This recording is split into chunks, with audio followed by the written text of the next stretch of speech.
Good evening, Detroit Lakes. My name is Joe Johnson, and this is the inaugural episode of Vikings Territory Breakdown. We are super glad to be broadcasting to you guys tonight. If you're not familiar with me, because why would you be? Like I said, my name is Joe Johnson. I own a couple relatively large Minnesota Vikings websites that cover news, analysis, podcasts, that sort of thing in VikingsTerritory.com and PurplePTSD.com. Been covering the Vikings for about 5 years, 4 of which were with my co-host, my mentor, my BFF, Mr. Joe Oberle. How are you doing, How you man? doing? I'm good. It's kind of exciting to be doing this for the first time and branching out a little bit up north, northern Minnesota and Detroit Lakes. My wife's family is from Monoman originally, so it's a place we get up to every now and then, and it's fun to be heard up there. Hopefully, none of her relatives are listening that I might get me in trouble. So. Yeah, I've already told people they're going to see the smallest amount of celebrity go to someone's head faster than anyone in history. I'm going up to Detroit Lakes next week. We are really pleased to announce that we are also joined each week by Vikings legend, NFL legend, player, offensive line coach, offensive coordinator, basically every job title on the offensive side of the ball you could think of. Minnesota Vikings head coach as well, Mr. Mike Tice. How you doing, man? Hey, Mike. What's up, man? How we doing?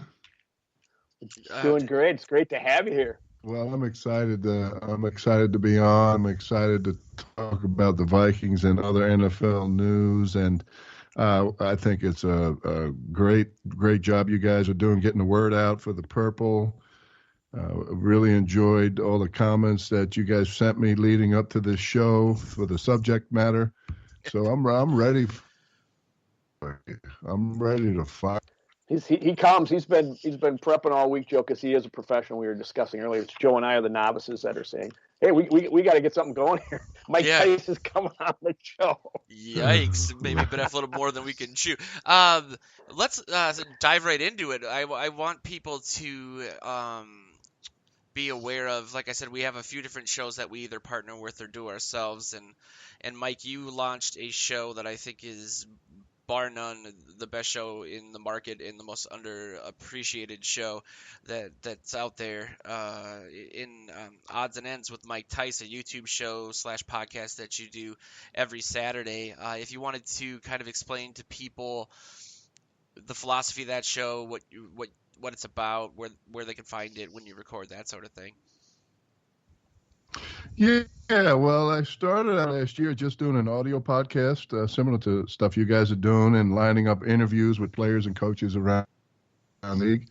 And quite frankly, I had a lot of guys I grew up with in New York, and my friends in Minnesota said, "Well, why don't you pick some games, Coach, man?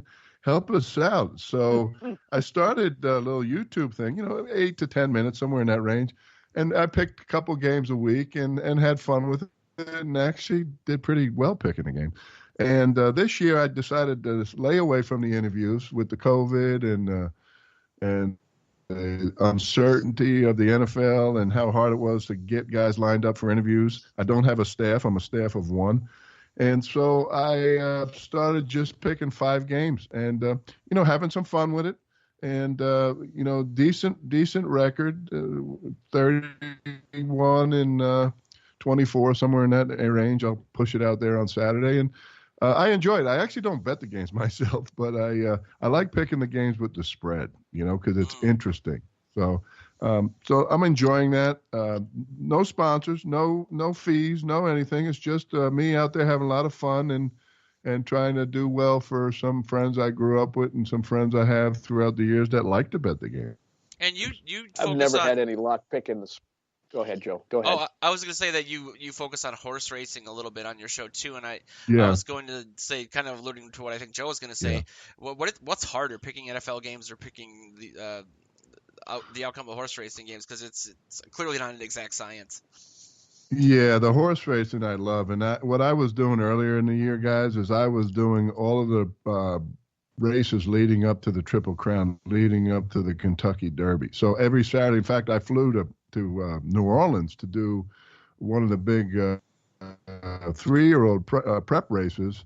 And then right when we got back, my wife Diane and I, the COVID struck. So they started doing like the rest of the country. They started changing those races and canceling the races. So I stopped doing it because they moved the Derby back to, November or whenever the heck they moved it back, August.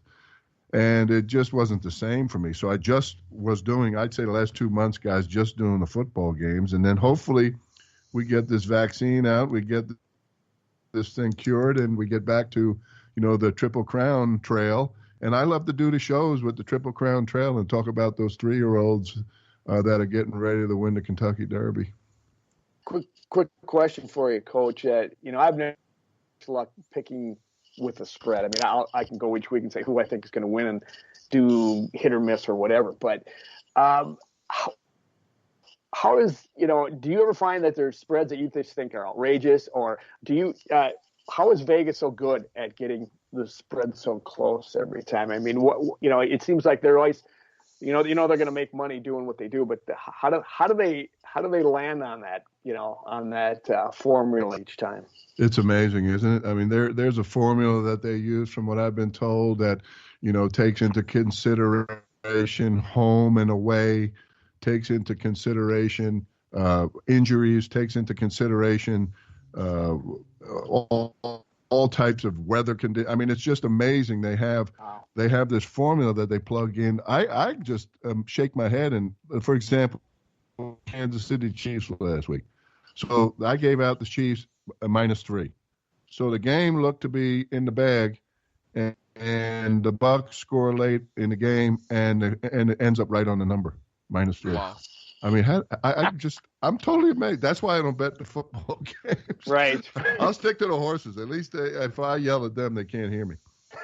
I like to think of all like the prop bets that people do now, like betting on how long the national anthem is going to be if it's over like 3 minutes and 50 seconds. Like when you get one of those singers that really gets hard into all those extra syllables, thinking of guys somewhere in the United States getting angry that they're losing money on that just makes me smile for some reason. But that's just me. For me, Joe, it's coin flip. I'll bet on that one every time because I've got knowledge. It's one or the other. Yeah, that's more my speed too. I think you start betting those types of bets, you got a little bit of a problem. Yeah, it sounds like it. Why is that guy so mad about the coin flip? Getting into the Vikings, this is the first show. Some of this, I want to kind of create a baseline for people that aren't familiar with Morning Joe's, the show that Joe and I have done together for like 4 years. Feels a lot longer than that, for Joe at least. Where you guys are with this team, it's been in, my 2 cents is, I get kind of riled up when I see people talking about how mediocre the Vikings are this season, because I think they're the exact opposite of that. I think they've either shown flashes of brilliance, especially on offense. At times the defense has been able to stymie Russell Wilson up until that last drive, Aaron Rodgers, Matthew Stafford, and so on and so forth. And then they just look atrocious in other games, like the Cowboys or the Falcons game. And so I do think, especially if I can't imagine betting on the Vikings this season, because you really don't know what team's going to show up or what special teams gaff is going to happen at what time. But where do you guys feel from a confidence standpoint, 2020, now looking to the future, for this team, whether it's the playoffs or just their competitive nature? Well, I think the Vikings are young. I think defensively they're in a regrouping process. The secondary has young issues, and they need to learn how to play as a unit better, and that takes time. Unfortunately, sometimes you don't have time. Offensively, I still think there are some offensive line things that have to be addressed and answered. It's very hard to drop back and get into any type of passing game when you get behind, when your offensive line uh, I don't want to use the word struggles, but has some issues in holding up and drop back pass protection. Yeah, and I You- wonder, like, I'll, yeah, really quickly, because that's like been the topic me and Joe have talked about every week for ever. The offensive line, the lack of investment in the interior of it, moving guys from tackle to guard over and over again, ruining a decent guard or having guard depth and then or tackle depth and ruining it that way. When you look at a situation like Brett Jones fills in for Ezra Cleveland, has the highest grade according to PFF anyway of the line in that game, but they stick with a guy like Dakota Dozier who's had an under 30 grade three times this season. Or even getting rid of Josh Klein is a good example. Like, what are they that committed to this idea of these second level, less anchor type athletic guys to the point of it being a detriment in your opinion? Or what do you see from being an offensive line mastermind of what Kubiak and Dennison are doing? Well, I think both are good coaches. In fact, I think there's many good coaches on that coaching staff. I think that the talent in some areas, and I addressed the youngness of the defensive secondary. I'm talking about outside. Of course, we got two really good safeties. I just think that everything starts with the backside of the quarterback and the center. And I think the center issue is really not an issue. I like the center. I like the kid from NC State. The left tackle, he's a good, solid player, but he's not a left tackle. I mean, I graded him, Bradley, when he came out of Iowa, and I did not give him a left tackle grade. But the guy's been over there fighting his butt off for a couple of years at left tackle, and it's not his position. as far as the line is concerned, as Joe was mentioning, they do have this program going on where they want the younger, faster, or I should say faster guys to get out there to second level and really open up things for the running back. But how come guys like that are not, at least in the case of the Vikings, are not that strong in pass protection? Is it because of their lack of size? Because they're more fast? Because you have to be athletic to do, to get to the second level. How come they're, is it footwork? Is it technique? I don't know. Do you have an idea on that, Mike? Well, there's a certain type of athlete that coaches, coordinators, and offensive line coaches want for that zone scheme. That doesn't mean necessarily that's the same athlete that you're going to have if you are a drop back passing team where you're going to throw it 28 to 35 times a game regularly, not just when you're behind. It's a different type of athlete you're talking about. Getting out second level, getting up to second level is not the same as an athlete that has to respond to an elite pass rusher who makes a double move or counter move. You've got to be able to react in a very short area, a very short space, if you're going to be an elite pass protector. It's a different type of athleticism. Well, the Vikings certainly have Dalvin Cook, and so you can see why they want someone to get to the second level. But do you think that they have built a line that's good for their quarterback that they have? I mean, you always have to build around your players, right? Who you've got, not force a player to fit into a scheme. Do you think that the Vikings have done a good job of doing that with Kirk Cousins? Well, the Vikings have built an offense based on philosophy, and that philosophy is hard run first, play action, move the pocket with the quarterback, buy time, get away from the pocket for those deep overs that when those linebackers suck up to stop Cook, there's going to be space in behind the linebackers, and that's where the Vikings get a lot of their explosive gains in the passing game, except for the throws, obviously, to the young Jefferson kid who can go get it down the field. Yeah, we're certainly in a league that is building around a lot more. Teams are building around the passing game, so the Vikings are kind of antithetical with Cook, but it seems to be working when it's clicking. I love the fact that they balance it. Joe and I have talked in the past how the Vikings can gash you either way with the run or the pass if it's working well. But I'm not sure if it's the the perfect line to have to be that flexible. I don't know. Yeah, to me, Someone else it's would you know know I better think than a lot of people were aware of some of Cousins' shortcomings before he got here. You know, he's not that great under pressure. Doesn't sense you know pressure from the blind side very well. I think this season is the best example of any, I guess, of them mitigating that a little bit because I think the line is playing better than it has been, which isn't saying much. I guess they were 27th ranked against the pass last season. Um, but you know when you take the pressure off of Cousins and you allow him to do play action, move the pocket, like Mike said, like it's a formula that I think they can build around for the next couple seasons, which is interesting because a couple weeks ago people were essentially advocating for the Vikings to eat 41 million in dead cap space next year to get rid of Cousins, which is just an astounding amount of money, especially considering the COVID cap. I think that's going to be a huge offseason talker. With that in mind, have you heard it? Because you're obviously a lot more connected than Joe or I are, Mike, in regards to the league. You do have the family in Detroit Lakes. I forgot about that. Have you That's right. That's right. have you heard anything substantive? There you go. I went to college. About the potential of the league expanding to 8 games for the playoffs because of COVID and all the craziness with the Rams, Steelers, and the Denver quarterback slash practice squad wide receivers that played this last weekend? You know, I know that they've approved the backup plan, like everybody else knows, and just what I read, a backup plan if they have to shut down for COVID, adding an extra playoff team and moving around the playoffs similar to what the NHL did with, making it a playoff season. That's what they ended up with, just playoffs. Yeah.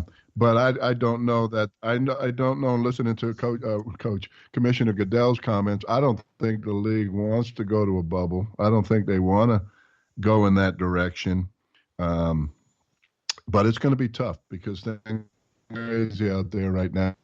You saw the movement this week. I mean, I'm looking at the schedule for next week, and you got 2 Monday night games.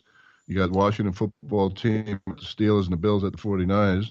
And then you got a Tuesday game already. And so what happens if there's another outbreak on Thursday this week and they got to push more games back? It's crazy right now. And I think the league is going to do as much as they can do, just like you saw them, have made Denver play with no quarterbacks. They're going to do whatever they can do to play the games. They don't want to get into the forfeit world. They don't want to get into the no contest world like college is doing right now, calling games no contest. But let's see what happens with this COVID. Let's see what happens. Muscle in line to try to be first in line for a vaccine when it comes out. Yeah, the NFL has that kind of power. You never know. It is kind of a house of cards, though. You think about it, because the game that was, I think, maybe being played right now, the Steelers Ravens, unless it got pushed back for the 50th time, that gets pushed. No, it's on. They have 3-4 days to prepare for the next game at best, and it just starts to all fall apart. I mean, I'm kind of wishing for a sort of a playoff season, like you mentioned. That would be like just a once in a lifetime amazing thing, maybe a silver lining to an awful situation. But it also makes it really hard, I think, for you, for anybody to pick these games, because you don't know who's going to play, and there's a lot of money on the line, and some people bet, some people do it for fun. I wanted to focus on one game of the week because I thought that the most impactful game outside of obviously the Vikings Jags game in terms of the Vikings playoff seeding and future is the Rams and the Cardinals. Coach Tice, what are your thoughts on either that game or those teams as it pertains to the postseason and the Vikings being right around there record-wise? Well, teams-wise, the Rams is one of my top teams in the NFC this year because of that defense. I mean, the defense is high in a number of categories, sacks and yard scoring and red zone defense. I mean, areas that matter. You see the Rams high up in those areas. The Cardinals, not being able to go into New England and win on the road, I think that makes it tough, but they get to play home this week against the Rams. They have a solid defense. I think this is going to be one of the better games this week. You got a 7-4 team at a 6-5 team. Both teams need the game very badly. This time of year, normally, the team that needs the game, whether it's to save face, save the season, save jobs, or to playoff seeding, make that better. Those teams tend to win. Those teams tend to play well, and those teams tend to find a way to go home with a victory. And I like the Rams. Was it the Rams that are going to move their games to Arizona? Or is that San Francisco? That's the 49ers. Yeah, that's right. Oh yeah, the little bubble 49ers. They're doing. I feel like the reason I keep leaning on this idea of an 8th playoff team, just in case the Vikings. I just think there's such a razor thin margin of error, which I keep saying, and they make too many mistakes that at some point are going to bite them in a close game, especially going up against Tampa, even though they're kind of a different team each week, or the Saints looking like maybe the front runner in the NFC. But the reason I'm hoping that the Vikings make it, I'm not typically one of those guys that's like, well, you got a chance if you get in, blah, blah, blah. That's, I guess, mathematically true, but doesn't really ever seem to be the case. I feel like there's a lot of parity, more so than usual, and the NFL is a parity league in the NFC this year. I don't feel like, maybe again in the Saints, but there doesn't seem to be a clear front runner or like a powerhouse right now. We beat the Packers. The Seahawks have a suspect defense and an atrocious offensive line. I know you said you like the Rams, but what would you say are the Saints really the team to look out for? I guess they are winning with Taysom Hill, so they're relatively talented. Yeah, I have the Saints as number one. I have the Rams as number two. I like the Saints. A couple of weeks ago, called them the best team in the NFC on my show until Drew Brees went down, and so Taysom Hill is doing a nice job. But when they play a legitimate defense, it's going to catch up to them because of the fact that. It could catch up to him this week against the Falcons. The Falcons are red hot right now. And so I think the Saints and Taysom Hill are not going to be the team that can go to the Super Bowl. They need to get Drew Brees back. But they're doing a nice job with him. They have an excellent team. They have an excellent defense as well. The Bucs are just lacking. Packers, you can run on them. The NFC is up in the air. And there's not one team that is an elite team out of all those teams, and the team that I feel like has the best, O-line, defense, wide receivers are the Saints, and they have the number one talent pool, in my opinion, across the board. Still got to get past the Chiefs are still the team to beat, though, aren't they? Absolutely, I got the Chiefs as number one, the Steelers as number two, only because they're undefeated. I love the Bills, so I like what the Bills are doing. I like their staff. They're not as good on defense as they were last year or even the year before, but they're good enough. The Titans I have as number 4, and the Colts number 5, and the Ravens kind of tied right there, and then the Brownies. The Brownies bother me because they should have done a number on the Jags last week, and and won, but they didn't cover, and so now. That gave me a blemish, and so the Browns are on my bad list right now. Yeah, speaking of you don't want to be on Mike Tyson's bad list. Speaking of the Bills, who I agree with you. They've been up and coming. I think Diggs helped solidify that offense. Obviously, Allen has improved markedly over the offseason. I ate a lot of crow. He really has, hasn't he? I mean, he's done a great job. Yeah, I didn't see it coming. I mean, I thought for sure Diggs. I thought it was kind of, be careful what you wish for. With Diggs being the top receiver with over 40 yards, 40-yard catches last season. Then he goes to Buffalo, and they had all those issues with just getting the ball 10 yards on the field. But it seems to be working out for him. There was an article that was written by a credential guy from Milwaukee, which kind of tells you a little bit about maybe his bias there, about the state of the Vikings with Diggs and Zimmer, and maybe him losing the locker room, and there was some salacious things, quotes in there, and I'm not really that interested in that part of it. But Joe and I were talking off air about it, and as obviously a former coach in the league, we were wondering. And a player.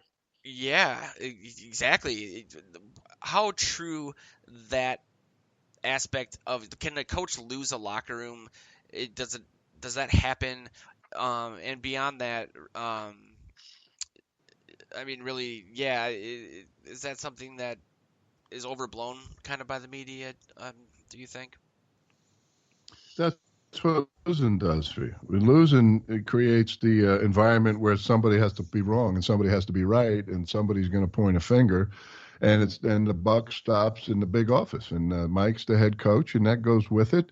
I doubt Mike Zimmer's lost a locker room. Mike's a tough guy. He's a Parcells disciple. I had a similar type style. I didn't mind, calling a player out in the media once in a while and ripping a guy in front of his peers. And, part of the problem right now. That's part of the problem with, some of the young kids in our society. Nobody wants to be corrected. It's like, Yeah. the participation trophies. Give everybody on the Little League baseball team a trophy because they participated. I mean, that's part of the issue. I really love my In my opinion, trophy. the biggest issue is the biggest issue I see is the -6 turnover differential. The Vikings are turning the ball over too much. They got 11 picks and 8 fumbles, and they only have 9 interceptions and 4 fumbles. They got to do a better job creating turnovers, and they got to hang on to the football. And they do that, they should be able to win some of these games. They got this, the Jags. They got the Bucks at the Bucks. That's going to be a tough one. They got the Bears. The Bears are awful. They got the Saints at the Saints. That's going to be a tough one. Lions, of course, fired their head coach. The teams they're playing the rest of the way in the 5 games are 26-30. They got 2 at home, 3 on the road. They got to buck up. They got to win a couple of these tough games, and they got to see where the chips fall at the end of the deal, and hopefully there's going to be enough wins. Mike, turnovers are tough for odds makers, aren't they? Yeah, well, you can't factor in turnovers. You don't factor those in. You look at least I do. I start with the turnover differential each week. In fact, I'm on the website right now, pulling it up for this week, and I like to honker and tune in on those teams that are in the high, plus turnover differential, and know that I have a chance to give out a winner to my friends. That's where I'm going to start, and then I'm going to work on some other things. Defensive scoring, offensive scoring is a funny one because if you have a winning record, you're going to score more points than everybody else. So I don't really rely on that one too much, but I look at the red zone offense. How are teams, are they scoring touchdowns, kicking field goals, their third down conversion? The Vikings have always been good traditionally, not as good this year, but still up there on their defensive third down conversions, not allowing teams to continue to have those long drives. And all of those things come into play. But at the end of the day, you got to hang on to that football, and you got to take the football from the other team. And if you just do things normal, with anything like outrageous on offense, anything great, you're still going to win a high percentage of the games if you can win that differential. Think about it. Yeah, I mean, perfect examples, that Dallas game. Those 2 fumbles really would have changed that outcome in the win-loss column. And again, Joe, then just last week, it flipped the other way where they had 2 turnovers in 10 seconds, and the Panthers still lost the game. I mean, amazing how they overcame 2 scoring touchdowns in a row. Yeah. So it thinks some things never change. You got to be able to create the turnovers. You can't turn the ball over. You got to run the football. You got to keep them from scoring. I mean, scoring defense. A lot of people look at yards and they're giving up this many yards, but good teams give up a lot of yards because they're ahead a lot, and the teams get into a throwing mode. And of course, when you throw the ball, you get more yards. So there's a lot of hidden in some of these that are out there that you have to really look in between some of the lines. Yeah, that's the kind of double-edged sword with analytics, I think. No. And you don't say in a meeting, don't turn the ball over this week, guys. You say, let's protect the football. Let's have. You don't say.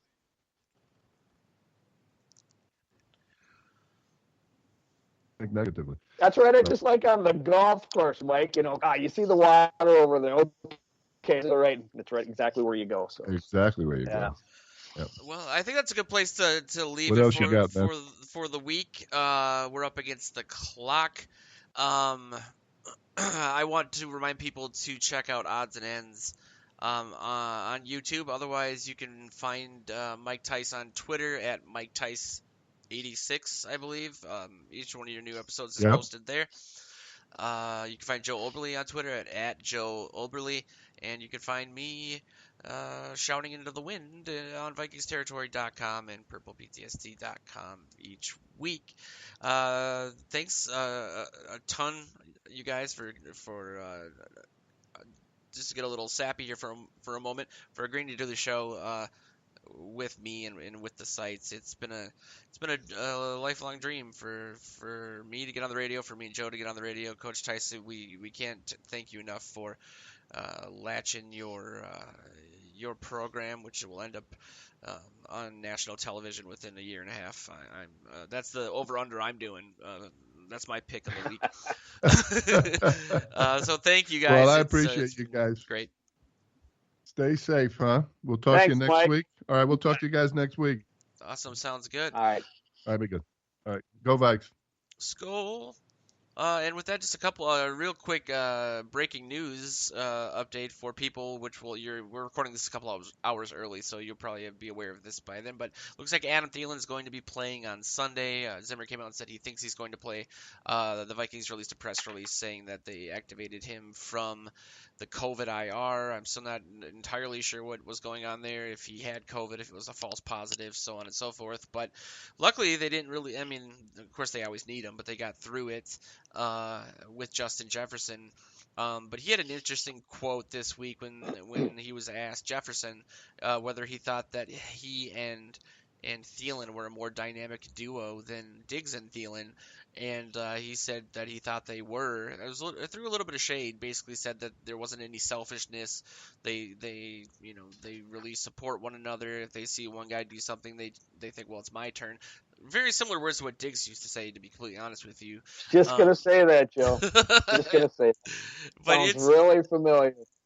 knock on wood there. But I mean, it's a little early to make that argument. But I do think that Jefferson is a revelation. I was completely wrong about him. I really did not like that pick because I was so focused on the offensive line, first of all. Second of all, we haven't had the greatest track record drafting wide receivers in the first round since Randy Moss, to be completely honest with you. But yeah, the comparisons to Moss are a little bit of hyperbole because Moss was just Moss. Absolutely. But he's the fact that people are saying that, I think it's a testament in and of itself of what he's doing. Don't you think, Joe?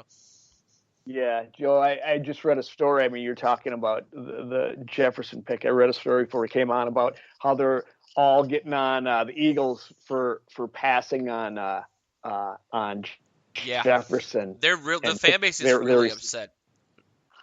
Yeah, for Justin that's Rieger. A nice thing to hear. It's just it's similar to Moss. Moss fell in their laps a number of years ago. But yeah, we don't want to go too far down that road. I think this kid has done everything right. He's saying all the right things. He's doing all the right things. And you hear Mike Zimmer talk about him. He's learning the routes early on, running them really well. I mean, he's a hard worker. All the right things are being said. And he does have a little flair to him. And, I just don't want to build him up so fast that he's looking for a bigger contract, before his first rookie contract's up and it blows up the salary cap, because he really has shown he's going to be something in this league. I mean, yeah. if not only do you have the talent, but you're willing to put in the work and you're doing the things right, and you've got a mentor like Detroit Lake's own Adam Thielen. I will say Detroit Lake's own, but I'm from Mankato, so I want to own him a little bit too. But Adam is teaching him the things to do, and the sky's the limit. But it's funny when they're saying those things, when they're talking about there's no selfishness. Well, we're all human. When I played tight end in high school, and one of these days I'll bring that up to Mike Tice, and he'll laugh at me. there were two ends, and I didn't want him to call play the other side. I'm open every time, so throw me the damn ball, so whatever. So Yeah. that all happens in time, but he's a good kid. He's funner than heck to watch, and it's like we haven't missed a step with Diggs No. gone because we don't have anybody pouting on the sidelines. Let's just say that. Right? Yeah, and I think that it's not a coincidence that a lot of these great receivers have very similar personality traits. I think that you kind of need that to succeed at that level under that pressure to, be a guy that has to essentially each week beat the guy in front of you. And then maybe, if you're getting double or triple team like Moss did, beat those guys. It's a very narcissistic position on the probably the most Yeah, it important is. team game in pro sports, in my opinion. And so sometimes it goes a little bit too far, but like you said, he's saying all the right things. It does feel very Mossish, though. He said he was going to make teams that didn't draft him pay. He's been doing that. I And know. you have Thielen as as Bob Sansevier, who I co-host a show on Tuesdays, the BS show, would say a less a-hole version of Chris Carter in Adam Thielen. He's not the biggest Chris Carter fan, apparently. But yeah, it's fun to be able to talk about this stuff because just a couple weeks ago the season was looking so dour, and they got us excited again, and that's really all we can ask for. It's 2020, things are crazy, so on and so forth. But yeah, we're up against the clock, so I just wanted to thank You said everybody you again for said a tuning in. razor. Okay. Oh I no, was but going to say you said razor yeah, thin margin, and there's no margin for error left for this team. no. So hopefully this weekend will go smoothly. Up next, we will have Mike Wobschall on to discuss some of the keys to that game, his thoughts on the Vikings thus far, and Joe and I will get into our world famous, for how bad I am, score prediction segment. But thanks everyone who's tuned into our first show. We're very excited to be on KDLM Radio in Detroit Lakes, and we're looking forward to chatting Vikings with you guys the rest of the season and beyond. So we'll be right back with Wobby and Skull.